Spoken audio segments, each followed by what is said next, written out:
Oh, j'ai comme failli faire tomber ma caméra. Tout va bien. Donc aujourd'hui dans l'épisode, on va parler d'une date qui vire pas mal weird, je vous dirais. J'ai jamais entendu parler de ça avant, donc c'est pour ça que j'ai décidé de vous en parler. Ça se passe à Austin, Texas, et c'est Brandon, ici, et Crystal, ici, qui se sont rencontrés sur un site de rencontre et qui ont décidé d'aller voir un film au cinéma pour leur première date. Tout allait bien jusqu'alors. Tout va bien, tu sais, c'est cool, tout le monde est relax. Le film commence et 15 minutes juste après le début du film, Crystal, notre chère Crystal, commence à texter, et notre Brandon ici, il est comme femme, pourquoi tu textes, s'il vous plaît? Et justement, il va demander gentiment, Crystal, est-ce que tu pourrais, s'il te plaît, arrêter de texter?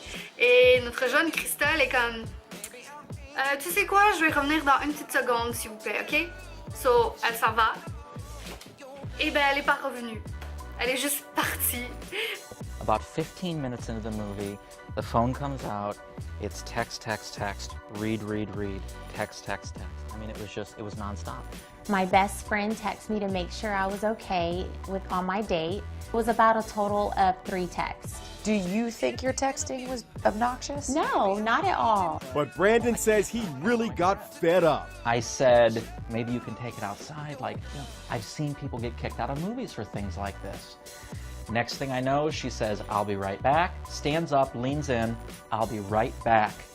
Never saw her. Mais c'est pas ça le weird de l'histoire. Le weird de l'histoire, c'est que Brandon, qui a été tellement déçu de sa date et a trouvé que Crystal était tellement impolie et rude qu'il a texté le lendemain pour lui dire comme « Hey, mais t'es jamais revenu. » Et de deux, t'étais très impoli parce que tu textais pendant le film. Et il lui demande de la rembourser l'argent du film. Le billet du film a coûté 17,31 $, donc il est comme tu me dois 17,31 $, s'il te plaît rembourse-moi.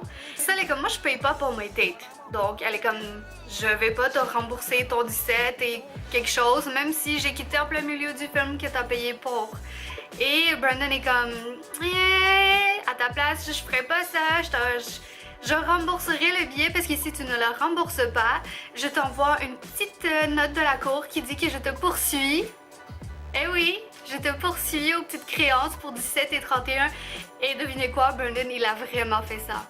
Il a poursuivi la fille pour 17,31 $, parce qu'elle avait eu, non, il avait eu une dette de prise de sur YouTube. Je sais pas, c'est pas grave. Je vais mettre des émoticônes de poupe. Fait que quand je vais dire ah non, je le dirai pas, ok? Je le dirai pas. Je sais pas qu'est-ce que vous pensez de cette histoire, mais tu sais, à la place de Brandon, ok, il y a des dates qui vont mal et c'est des choses qui arrivent, mais t'es pas obligé de poursuivre la fille pour ça. Je pense que c'est comme un peu abusé de la situation, c'est pour ça que je trouve que c'est vraiment weird comme situation. Tu vas à une date, t'es comme ah, ça va pas, j'aime pas le gars finalement, puis le lendemain tu te ramasses avec une note de la cour qui dit que tu dois 17,31 $ au mec parce que t'es parti à plein milieu du film. C'est quand même spécial, faut l'avouer, c'est spécial. Donc c'était notre petit sujet de l'épisode. Pendant ce temps-là, à Montréal, il y a des trucs comme ça qui se passent. Vous allez voir juste après.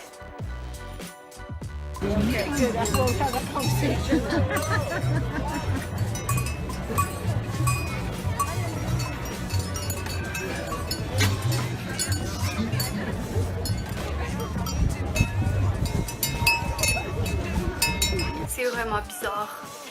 On fait des trucs bizarres à Montréal. Mais je suis quand même fière d'être montréalaise. Montréal, je t'aime. Peace out!